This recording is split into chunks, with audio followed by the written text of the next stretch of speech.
大家好，欢迎回来10分钟汉语 10 minute Chinese 10 menit bahasa Mandarin. Terima kasih untuk teman-teman semua yang sudah subscribe, like, dan komen di video kami. Dan kalian tentu saja boleh share video ini ke teman kalian jika kalian merasa terbantu atau jika kalian merasa dapat membantu teman lain untuk belajar bersama.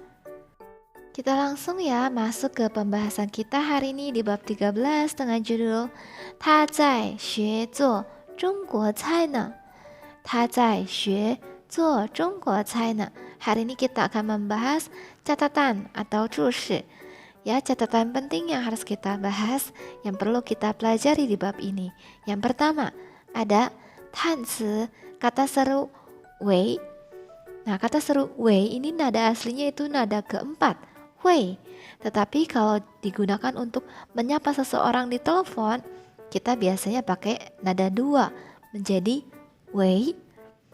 Ya, digunakan sebagai kata pembuka pembicaraan di telepon biasanya ya. Halo. Contoh kalimatnya. Wei, Li Lao Shi zai jia ma? Ta bu zai jia, qu xue xiao le. Halo, apakah Li Lao Shi ada di rumah? Dia nggak ada di rumah, dia sudah pergi ke sekolah. Contoh kalimat kedua. Wei, ni shi Zhang Xiaojie ma? Dui, nin shi. Halo, apakah Anda adalah Nona Zhang? Iya, betul. Anda. Nah, di sini nin shi itu maksudnya menanyakan kalau Anda siapa. Yang ketiga, Wei, ni zai zuo shenme ne? Wo zai kan shu ne. Halo, kamu lagi ngapain? Saya lagi baca buku nih. Oke, catatan yang kedua, zai sheme sheme sheme ne. Nah, ini menunjukkan tindakan yang sedang berlangsung. Sebuah tindakan yang sedang berlangsung dapat diungkapkan dengan menggunakan kata keterangan zai di depan sebuah kata kerja atau dengan menambahkan partikel ne pada akhir kalimat. Contohnya, 我在睡觉呢. 我在睡觉呢. Saya sedang tidur. Nah, ada zai, kemudian kata kerja, kemudian objek, dan ne. Itu menunjukkan pekerjaan itu sedang berlangsung atau tindakan itu sedang berlangsung. Saya sedang tidur. 你在做什么呢? Kamu sedang melakukan apa? Ya, 在什么什么呢? Juga bisa digunakan untuk menanyakan lagi ngapain atau sedang melakukan apa. Kemudian, 小王在学习汉语. 小王在学习汉语. 小王 sedang belajar bahasa Mandarin. Nah, jika kalian perhatikan, ne itu dikasih tanda kurung. Maksudnya, ada atau nggak ada itu nggak masalah. Dia tidak merubah arti.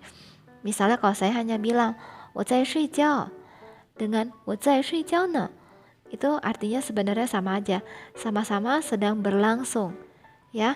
Tapi hanya saja jika ada ne di belakang kalimat itu terkesan lebih halus.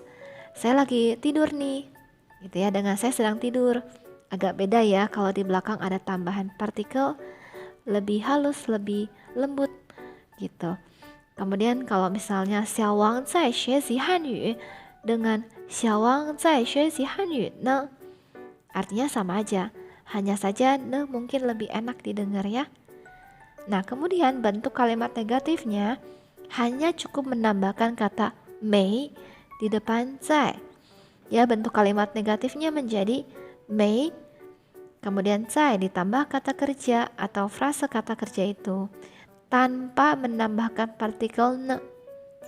Ya, jadi kalau bentuk kalimat negatif hanya cukup menambahkan mei di depan zai tanpa ada ne. Contohnya, 我没在看电视. 我没在看电视. Saya nggak lagi nonton TV. 他们没在工作. 他们没在工作. Mereka nggak sedang kerja. 他没在看书. 他没在看书. dia nggak lagi baca buku. Nah, sebenarnya di sini zai-nya dikasih tanda kurung ya. Berarti dia zai-nya ada nggak masalah. Hanya yang penting harus ada mei untuk bentuk kalimat negatif. Jadi kalau saya mau bilang 我没看电视, saya nggak lagi nonton TV. Dengan 我没在看电视, sama aja artinya. Ya, tidak merubah arti apapun.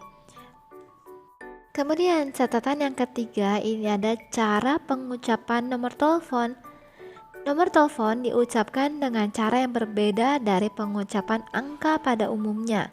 Misalnya, nomor telepon harus diucapkan per angka, ya, jadi satu per satu. Kemudian angka 1, jika disebutkan pada nomor telepon, harus dibaca yao, yao, bukan yi.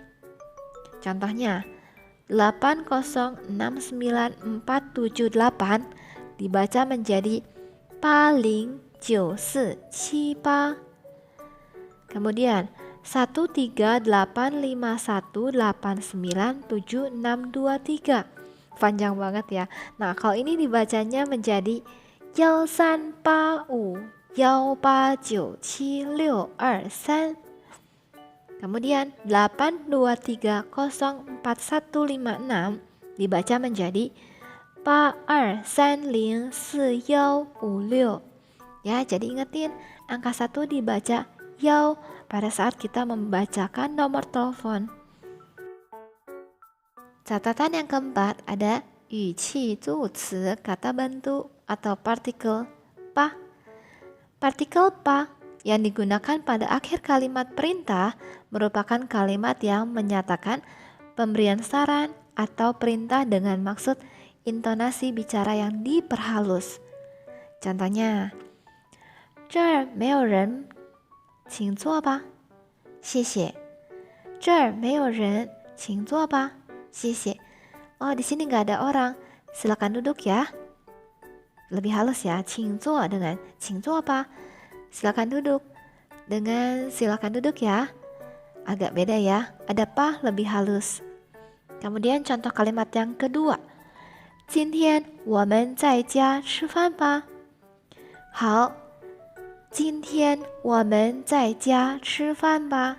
好，hari ini kita makan di rumah aja yuk. Oke, nah di sini kalau nggak ada pa jadi 今天我们在家吃饭 itu lebih kayak perintah ya. Hari ini kita makan di rumah. Tapi kalau ada pa di belakang itu seolah-olah ngajak. Hari ini kita makan di rumah ya. Oke. Contoh yang ketiga, 我现在给他打电话，他在工作呢，你下午打吧。我现在给他打电话，他在工作呢，你下午打吧。Saya sekarang mau telepon ke dia. Oh, dia lagi kerja sekarang. Kamu sore aja teleponnya.